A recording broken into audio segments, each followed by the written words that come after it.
오늘 하나님 말씀 같이 보겠습니다. 로마서 9장입니다.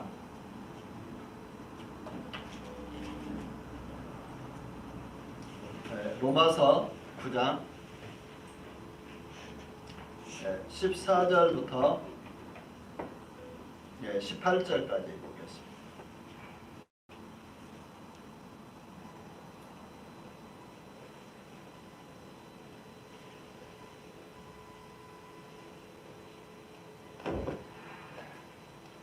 로마서 9장 14절부터 18절까지 교독합니다. 제가 선도하겠습니다. 그런즉 우리가 무슨 말을 하리요? 하나님께 불의가 있느냐? 그럴 수 없느니라. 내가 긍휼히 여긴 자를 긍휼히 여기고 불쌍히 여긴 자를 불쌍히 여기리라 하였으니 그런즉 원하는 자로 말미암음도 아니요 다른 박자하는 자로 말미암음도 아니요 오직 긍휼히 여기시는 하나님으로 말미암음이라. 성령이 바로에게 이르시되 내가 이 일을 위하여 죄를 세웠으니 너로 말미암아 내 능력을 보이고 내 이름이 온 땅에 전파되게 하려 함이라 하셨으니 같이 읽겠습니다. 그런즉 하나님께서 하고자 하시는 자를 긍휼히 여기시고 하고자 하시는 자를 강팍해 하시느니라. 아멘. 오늘 주권자가 하시는 일이란 제목으로 은혜를 나누겠습니다. 잠깐 기도합니다. 하나님께서 우리의 주권자이시기에 주님의 의도를, 주님의 생각을, 주님의 마음을 잘 살펴서 저희가 하나님을 더욱 신뢰하고 또 주님을 의지하며 또 주님의 터 위에 서기를 열망하며 또 주님과 깊은 관계, 사랑의 관계가 더 참 우리의 남은 생애 가운데 이어지도록 주님 앞에 늘 열린 마음을 허락하시고 또 성령께서 비추셔서 주님의 의도와 뜻을 따라 살아가는데 부족함이 없도록 주와 동행하는 은혜의 삶, 축복의 삶을 누리게 도와주세요. 이 시간에도 말씀해 주시고 성령께서 우리 모두를 충만하게 가르치시고 비추시고 깨닫게 해 주옵소서. 예수님의 이름으로 기도했습니다. 아멘. 오늘은 주권자, 즉 하나님이시죠. 주권자 하나님께서 하시는 일을 오늘 본문을 중심으로 좀 나누겠습니다. 하나님은 주권자이십니다. 또 다른 말로는 절대자이시기도 합니다. 따라서 하나님이 하신 일을 우리는 피조물이죠. 왈가왈부할 수 없는 그런 입장이다 하는 거죠. 근데 우리는 우리의 입장에서 하나님이 하신 일을 못마땅하게 생각할 수도 있습니다. 이건 충분히 이해는 됩니다. 왜냐하면 자기 입장이 있기 때문에 그럴 수 있습니다. 우리는 이제 하나님을 잘 모르니까 하나님에 대해서, 하나님이 하신 일에 대해서 때로는 오해도 합니다. 그러니까 주님의 의도를 모르면 주님이 하신 일에 대한 오해가 우리의 삶 가운데 또 따라올 수밖에 없습니다. 따라서 주님을 깊이 이해하고 또 주님을 깊이 알면 사실 우리가 주님이 하신 일, 주님이 하시는 의도, 주님이 하시는 뜻을 알게 되면 내게 좀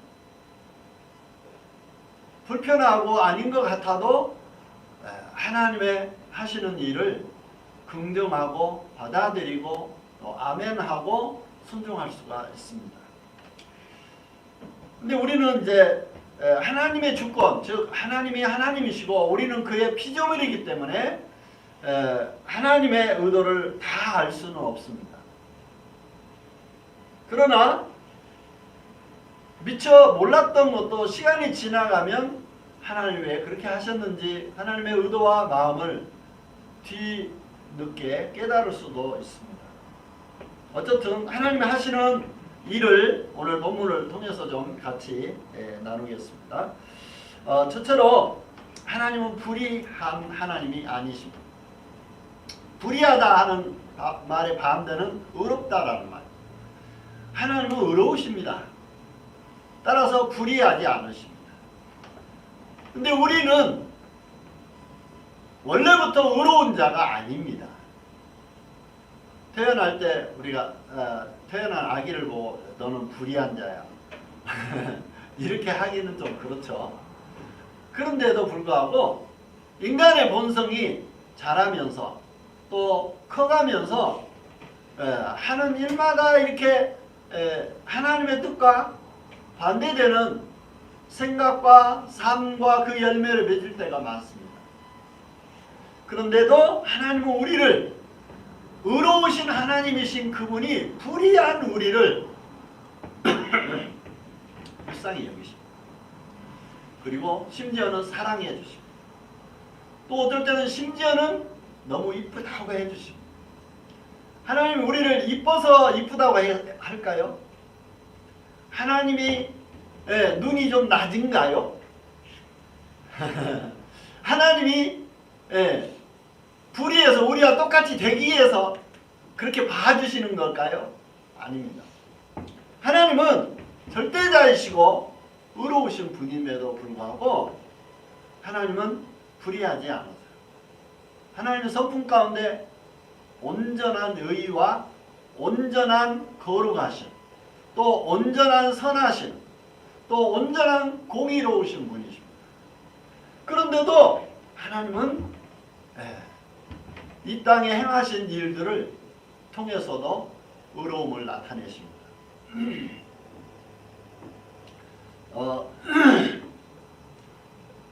마태복음 20장 15절에 보니까 내 것을 가지고 내 뜻대로 할 것이 아니냐, 내가 선함으로 네가 악하게 보느냐, 이렇게 반문하시는 말씀이 있습니다. 예수님이 하신 말씀인데요.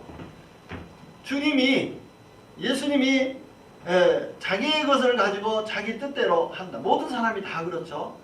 자기가 번 돈, 자기의 소유의 집, 또는 자기 소유의 차, 자기의 의지와 자기 결정권이 있기 때문에 내가 이렇게도 하고 저렇게도 하는데 주님이 선하신 일을 함으로 다른 사람이 화를 내요. 다른 사람이 못마땅하게 생각해요. 그럴 수 있어요. 자기에게만 하나님이 선을 베풀어야 되는데 다른 사람에게도 선을 베풀어요. 그럼 자기가 못마땅하게 한 사람에게 선을 베풀면 어떻게 돼요? 나에게만 선을 베풀어야지 왜 저렇게 못된 놈한테, 못된 사람한테 선을 베푸신다 하고 생각할 수 있습니다. 그런데 하나님은 우리의 비위에 맞추기 위해서 하나님께서 우리에게 초점을, 관심을, 모든 일에 집중을 우리에게 두시는 분이 아니십니다. 하나님은 정말 크신 분이고 넓으신 분이고 그리고 전 우주를 품으시는 하나님이십니다. 그래서 주님이 선한 일을 한 그것 때문에 열받고 섭섭하고 시험 들고 화내는 사람들이 있습니다. 입장이 다르니까 그럴 수는 있습니다. 그 사람에 대한 편견이나 고정관념, 그 사람에 대한 안 좋은 경험이 있는 사람은 그 사람에 대해서 절대로 좋게 평가하거나 말하지 않습니다. 그런데 하나님은 그 사람을 불쌍히 여기시고 사랑으로 선행을 베푸세요. 그럼 하나님 불의하십니까? 나의 적에게 내가 나쁘게 평가한 그 사람을 하나님은 선을 베푸시면 하나님이 불의하십니까? 그렇지 않습니다. 그러니까 이처럼 우리는 나의 입장, 나와 그 사람과의 관계에서 굳어진 어떤 그 관계 상태를 따라서 하나님이 내 편에서 내 의도대로 하나님이 하셔야 됩니까? 그런 하나님이 아니죠. 하나님은 모든 이에게 공평하시고 모든 이에게 선을 베푸십니다. 심지어 나의 적에게도 하나님 선을 베푸세요. 그렇잖아요. 우리가 미워하는 어떤 나라, 어떤 사람에게도 하나님 비를 주시고요. 하나님 눈을 주시고 햇볕도 주시고 그렇게 하세요. 그럼 하나님 불의하십니까? 그렇지 않습니다. 하나님은 항상 선하십니다. 그래서 하나님은 이것저것 필요들을 공급하시고 생명을 주십니다.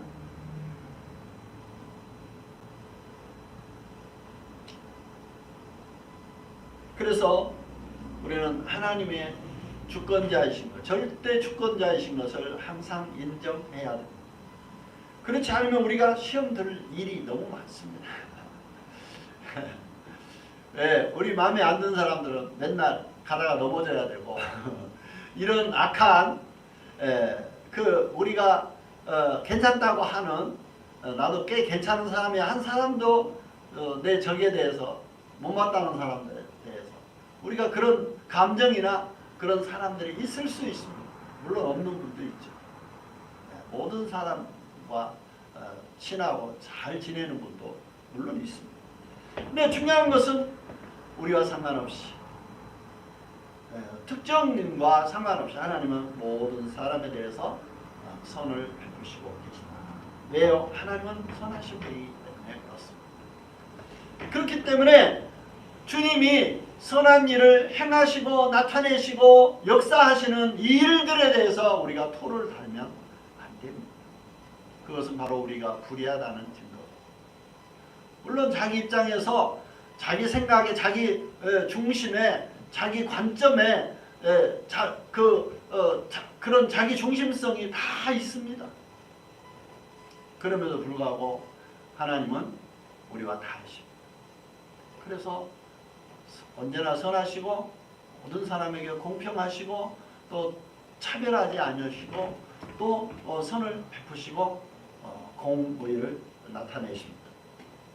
하나님은 하나님의 성품의 주권이 그렇다 하는 것을 말씀을 통해서 보여주고 있습니다. 두 번째로 하나님은 긍휼히 여길 자를 긍휼히 여기시고 또 불쌍히 여길 자를 불쌍히 여기십니다. 출애굽기 33장에 보니까 모세에게 모세가 하나님께 요청을 합니다. 하나님 내게 주의 영광을 보여주십시오. 하나님의 얼굴을 내게 비춰주세요. 그러니까 하나님께서 지금까지 나를 본 사람은 산 자가 없다. 나를 본 자는 다 죽었다. 그렇게 말하면서 내가 내 영광을 내 앞에서 지나가게 할 테인데 지나간 그것을 보고 네가 내가 어떤 사람인지를 내가 어떤 하나님인지를 알 것이다. 그러면서 하나님의 영광을 살짝 지나가게 해 주셨는데 어떻게 하시냐면 하나님의 손으로 모세를 보호하시고 감싸시고 덮으셨어요. 사도행전에 보면 9장에 사울이 부활하신 예수님을 보시고 며칠 동안 눈이 멀어버려요. 그러니까 부활하신 예수님의 그 부활하신 광채를 바라보고 사울아 사울아 어찌하여 나를 핍박하느냐.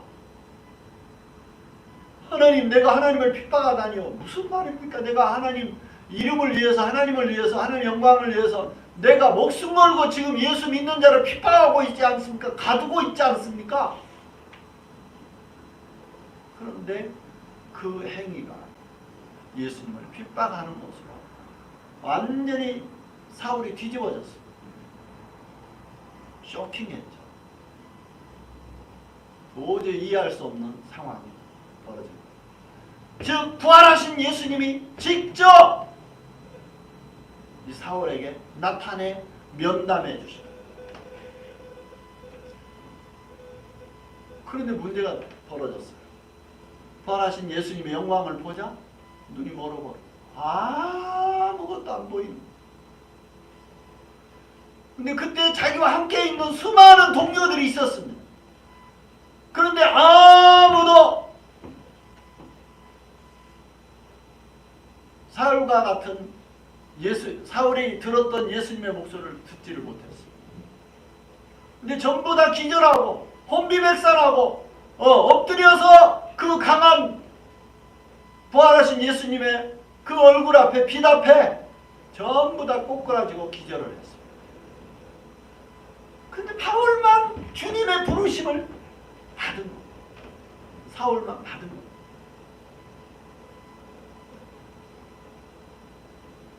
그러면서 주님이 말씀하십니다.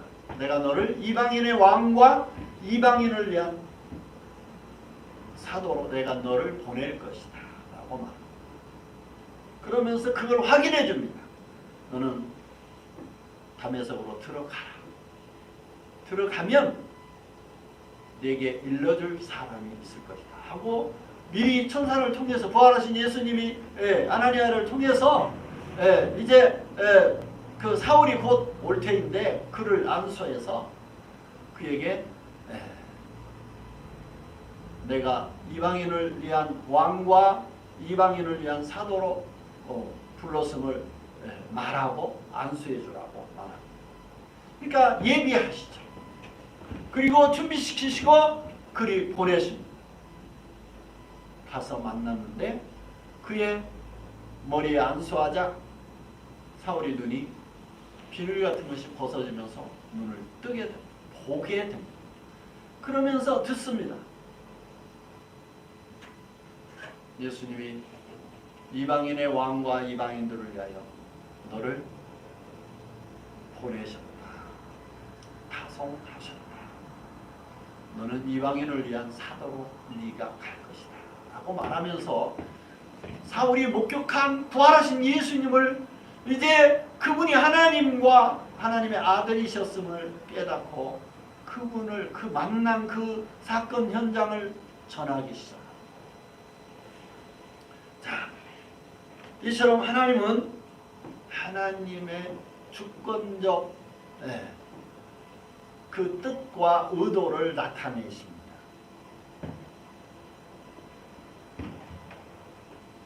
모세에게도 그렇게 말하죠. 모세가 하나님 주의 영광을 내게 보이십시오. 영광은 주님의 형상, 주님의 형체, 주님의 모습, 주님의 얼굴을 말하기도 합니다. 존재하신 그분의 어떠하심을 나타내신 거죠. 인격적으로 그분과의 대면을 말합니다. 그런데 주님은 네가 나를 보면 그 누구도 살자가 없는데 너도 사람이라면 너도 마찬가지야. 너는 죽는다.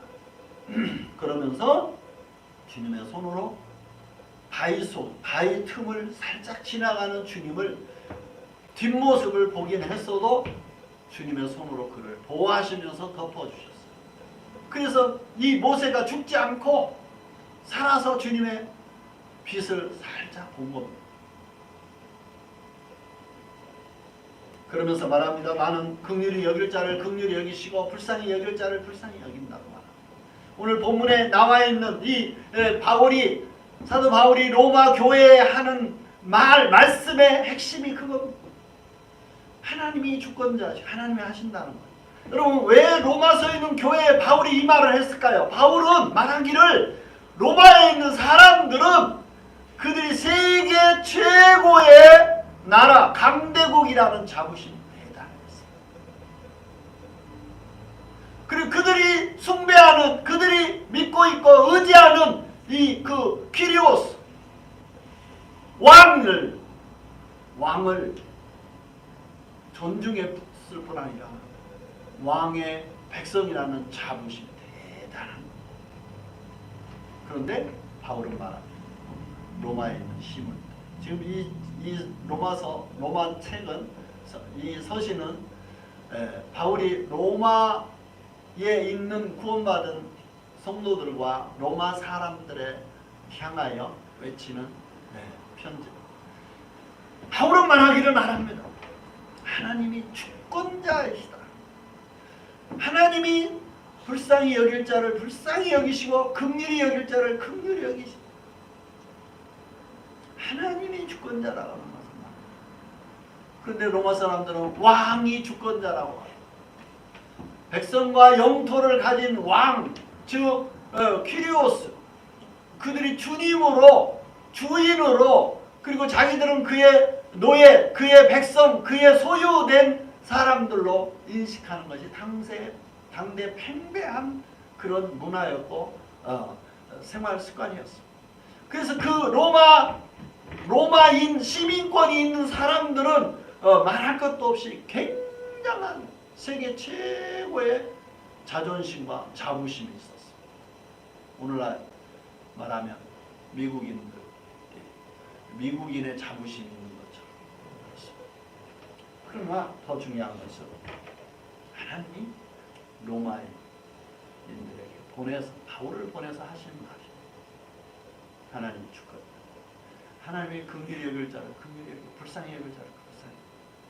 이 주권은 로마 군인들이, 로마 황제가 로마인의 특권인 줄로만 여기고 있었던 거예요. 그런데 구약의 역사를 통해서 모세에게 행했던 것처럼 하나님이 불쌍히 여길 자를 불쌍히, 긍휼히 여길 자를 누가 선택하시냐? 하나님이 선택하십니다.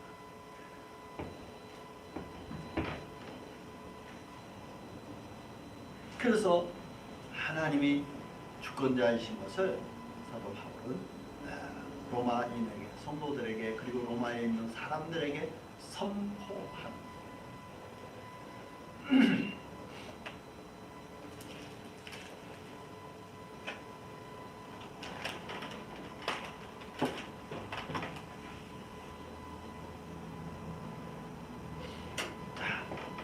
주님이 선택하시는 이 주권적 행위, 이것은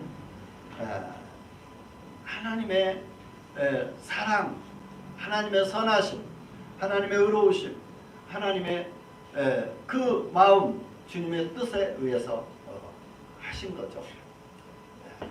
그래서 하나님의 주권이 인간의 의지와 상관없다는 것. 16절부터 보면은요, 그런지 원하는 자라 말미암은 것도 아니요 다름질하는 자도 말미암은 것도 아니요 오직 긍휼히 여기시는 하나님으로 말미암은. 주권적 선택이 하나님의 어느 민족이나 어느 지역이나 어떤 사람을 하나님 주권적 부르심, 선택, 인도하심, 불쌍히 여기심, 하나님이 어떤 일들을 나타내시는 역사, 그 일들 속에는 하나님의 주권적 선택이 있습니다. 이러한 하나님의 주권적 선택에는 인간의 의지와 상관이 없습니다. 인간의 노력, 인간의 열심, 인간의 어떤 불굴의 의지, 투지, 이것과 상관이 없다는 겁니다. 하나님이 하신 일에는 하나님 주권을 나타내실 때는 하나님으로 말미암아 된 거다. 어떤 사람의 어떤 모습 때문에 한 게 아니라 인간의 어떤 여지가 들어가 있는 것이 전혀 아니라. 왜요? 16절에도 보니까 네가 원해서 된 게 아니라, 네가 기도하고 손을 빌었기 때문에 된 게 아니라, 또 그 일을 위해서 되게 하기 위해서 하나님께 열심히 뛰어왔기 때문에 그분의 의지, 불굴의 투지, 불굴의 소원, 이것 때문에 하나님이 들어준 게 아니라 오직 불쌍히 여기시는 하나님으로 말미암아 되었다. 이것은 인간의 의지, 자기의 소원, 자기의 노력, 자기의 어떤 기도와 상관이 없다는 것. 사실 그렇게 하신 이유가 있습니다. 17절에 나옵니다. 왜 하나님이 어떤 사람을 세워서 쓰시는가? 17절에 보니까 성경이 바로 이르시되 내가 이 일을 위하여 너를 세웠으니 곧 너로 이 온 땅에 전파되게 하려 합니다. 무엇을? 내 능력과 내 이름을. 그러니까 모세의 이름이나 모세의 능력이 아닙니다. 모세가 순종해서 10가지 재앙을 애굽에 나타냈지만 모세의 힘, 모세의 능력, 모세의 이름 때문이 아니었습니다.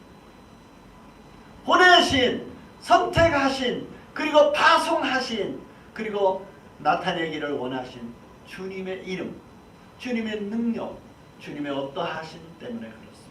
주님이 하시고 모세는 심부름꾼이었습니다. 모세는 보이지 않는 하나님의 대사였습니다. 대리자였습니다. 그래서 나타낸 모든 현상은 모세 때문이 아니라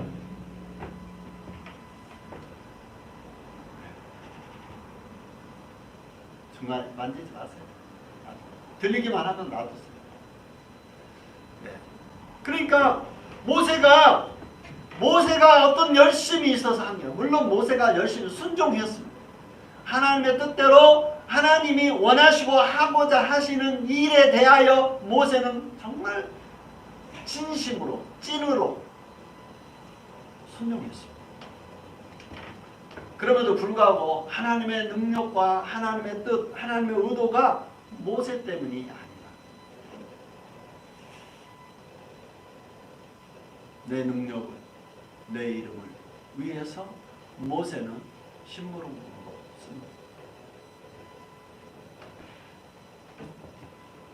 그래서 하나님의 절대 주권 앞에서는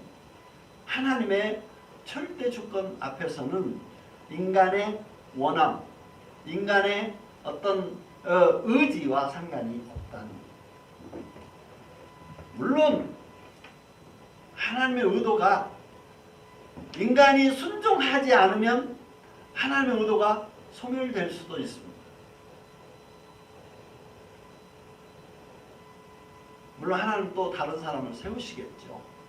시간이 지연될 수는 있습니다. 그러나 하나님이 하나님의 의도와 하나님의 뜻을 세우시고 그리고 그것을 이루시는 과정 중에서 하나님이 하나님의 뜻대로 하나님 사람들을 부르시고 세우십니다. 그리고 결과적으로는 하나님의 능력과 하나님의 이름, 즉 하나님의 영광스러운 이름이 이 땅에 드러내시면서 하나님의 어떠한 하나님이시라는 것을 보여주시기를 원하십니다. 모세를 통해서 하셨던 이 일들은 당대 애굽이 세계 최강대국이었고 세계 최강대국이었던 그 백성들 앞에서 그 왕 앞에서 그 군대 앞에서 하나님의 이름 그리고 하나님의 존재를 누구를 통해서 나타냈어요? 모세를 통해서. 그리고 애굽의 노예화된 이스라엘 유대인들의 그 사람들이 믿는 하나님, 그 사람들이 의지하는 하나님, 그 노예화된 그 이 유대인들을 통해서 하나님의 어떠하신 분인가를 나타냈어요. 하나님의 능력을 나타냈어요. 그러니까 어떻게 보면은요, 하나님이 하신 이 바로와 그리고 바로 왕과 이 애굽인들과 애굽 군대 앞에서 행한 일들은 영적성, 보이지 않는 하나님을 보이는 그 중매자인 모세를 통해서 하나님의 능력과 하나님의 이름이 얼마나 큰 존재인가를 나타내 보여주시기 위한 영적 전쟁이 있습니다. 영적 싸움이었습니다. 따라서 하나님이 그의 능력과 그의 이름을 나타내시는 데는 하나님의 전폭적인 뒷받침이 있었습니다. 하나님의 능력과 하나님의 이름을 저 강대국인 하늘 높은 줄 모르고 하나님 두려워하지 않는 바로와 그리고 애굽의 군대 그리고 온 그 애굽 사람들 앞에서 하나님의 하나님 되심을 나타내 주기를 원했던 거죠. 그게 이 싸움, 이 전쟁은 사실 영적 싸움이며 영적 전쟁입니다. 따라서 하나님께서 하신 그 놀라운 능력과 하나님의 이름이 어떠한 것을 나중에 사실 당대 애굽의 군대는 천하무적이었습니다. 그 어떤 나라도 애굽의 군대를 전쟁에서 이길 수 있는 나라가 없었습니다. 그런데 하나님은 한순간에 물로 확장시켰어요. 여러분 전무후무할 뿐 아니라 우리나라 역사 가운데도 그런 물로서 이렇게 적군을 물리치는 그런 싸움이 있었죠, 그죠? 뭐 살수대첩 또 이제 이순신이 한산 대첩 등 수많은 그 배로 적은 배로 많은 외적을 묻히는 그런 역사적 사실들을 보면 대단하죠. 그런데 하나님의 이름으로 하나님이 자연들을 통해서 하나님이 하나님 되심을 나타내시고 하나님 능력을 나타내시는데 연약한 모세를 통해서 하나님의 하나님 되심을 선포하시고 하나님의 그 주권적 역사하실 것을 나타내셨는데 그들은 다 콧방 비웃 무섭죠. 그런데 하나님 하십니다. 즉 세계 최강 열강을 한순간에 무너뜨립니다.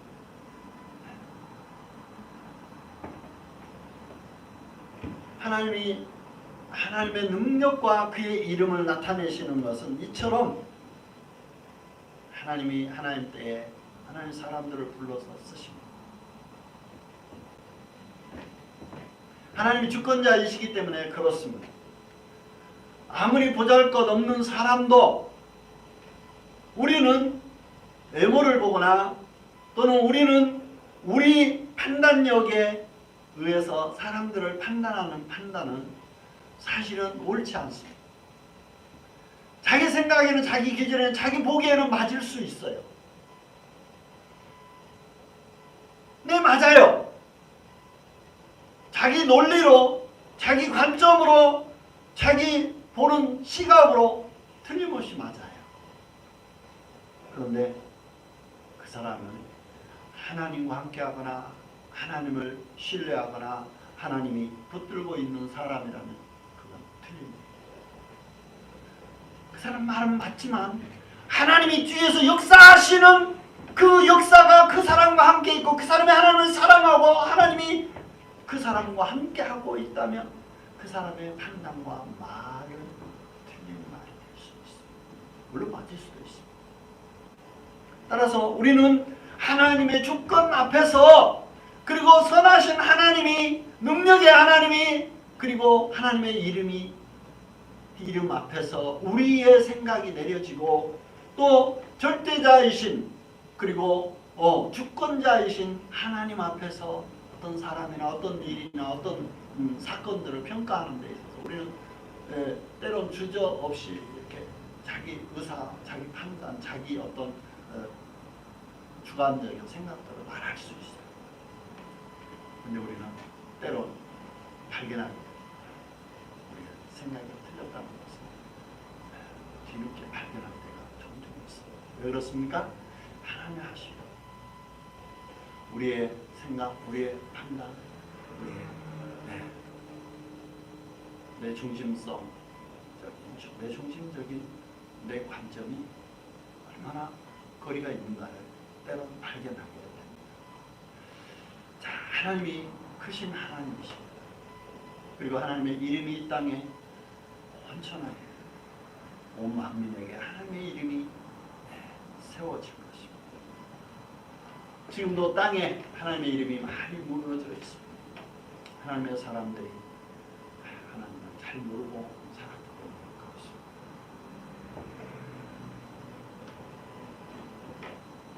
그런데 하나님이 하고자 하시는 하나님의 역사를 위해서 하나님이 뒤에서 뒷받침하시고 하나님이 그러한 역사와 일들을 나타내시면서 하시는 일은요 사람들이 나중에서 참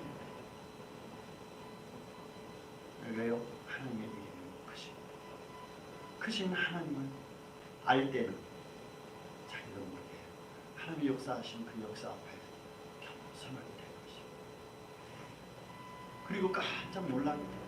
하나님이 하신 일은 때론 이처럼 우리의 상상을 초월합니다. 우리의 이성을 초월합니다. 우리의 논리와 우리의 관점, 우리의 생각 이 틀, 우리의 고정된 이러한 내 박스에서 벗어난 하나님의 놀라운 능력과 하나님의 이름 크신 분이 하나님이 때로 하나님의 일을 나타내심으로 말미암아 하나님의 이름을 하나씩 알아갑니다. 물론 때마다 일마다 다를 수 있습니다. 하나님은 지금도 일하십니다. 하나님은 지금도 하나님의 이름을 붙들고 있는 사람들을 통해서 일하십니다. 역사하십니다. 하나님이 나타내실 것입니다. 우리 하나님을 열망하고 하나님을 소원하고 하나님을 사랑하고 하나님의 붙잡힌 바 된 그런 사람들을 통해서 하나님은 지금도 일하고 계십니다. 그래서 상상할 수 없는 일들이 일어날 수 있습니다. 하나님은 우리의 생각과 다르시고 하나님은 우리의 일과 다르시고 우리가 하는 방식과 다르시고 하나님이 하시는 역사와 일들은 우리의 상상을 초월하십니다. 여러분, 코로나가 중국에서 발현해서 전 세계로 퍼져나갈 때 정말 우리와 상관없는 일인 줄 알았잖아요. 그런데 2년 이상 엄청난 태풍이 세계 각 지역을 돌고 돌아서 지금 여기까지 왔습니다. 여전합니다. 물론 많이 약해져서 지금 야외에서 이제 마스크를 벗을 만큼 좋아졌습니다. 그러나 지금도 이 코로나에 걸렸다는 사람들의 주변에서 지금도 여전히 나타나고 있습니다. 아직도 무시할 수 없는 그런 전염병인 것이 틀림없습니다. 다행히 많이 약해져서 이제 감기 수준으로 이제 떨어진 그런 경우가 많습니다. 물론 이제 아주 힘들어하는 사람도 있고 심지어는 이제 기저질환이 있는 사람들은 소생하지 못하고 오히려 이렇게 삶을 나가는 분도 있습니다. 또 가끔 경우에 따라서 정말 갑자기 젊은 사람인데도 불구자 이상으로 고통 속에 빠지는 그런 참 불행한 일도 들립니다. 종종. 어쨌든 이 코로나 전국이 빨리 좀 벗어나면 좋겠다. 그리고 기도합니다. 마음으로. 자, 하나님이 하시는 일은 이럴 때 있어 우리는 더 하나님을 찾아야 되고 하나님을 신뢰하고 의지해요. 하나님은 크신 능력의 하나님이시오. 아멘. 하나님의 이름이 우리를 통해서 하나님의 그 어떠하심이 우리를 통해서 물론 우리가 소원해서 그렇게 하나님이 하시는 분은 아닐 수 있습니다. 그럼에도 불구하고 하나님이 약속하신 약속은 우리가 붙들고 선다면 하나님은 하나님의 이름을 위해서 역사하실 수 있습니다. 좋아요, 여러분이 오늘 로마서 9장 14절에서 18절에 있는 말씀처럼 하나님은 절대 주권자이십니다. 이 하나님의 주권 앞에 우리는 언제나 아멘해야 돼요. 때론 하나님이 하시는 그런 나타내시는 일들이 우리가 의도하고 우리 생각과 좀 맞지 않는 그런 일일 수도 있습니다. 그럼에도 불구하고 우리는 하나님의 선하신 뜻, 선하신 의도, 하나님의 거룩하신 하나님의 역사 앞에 우리는 아멘해야 됩니다. 어떤 사람들은 시험에 들 만큼 원치 않는 역사, 하나님의 행하심일 수도 있습니다.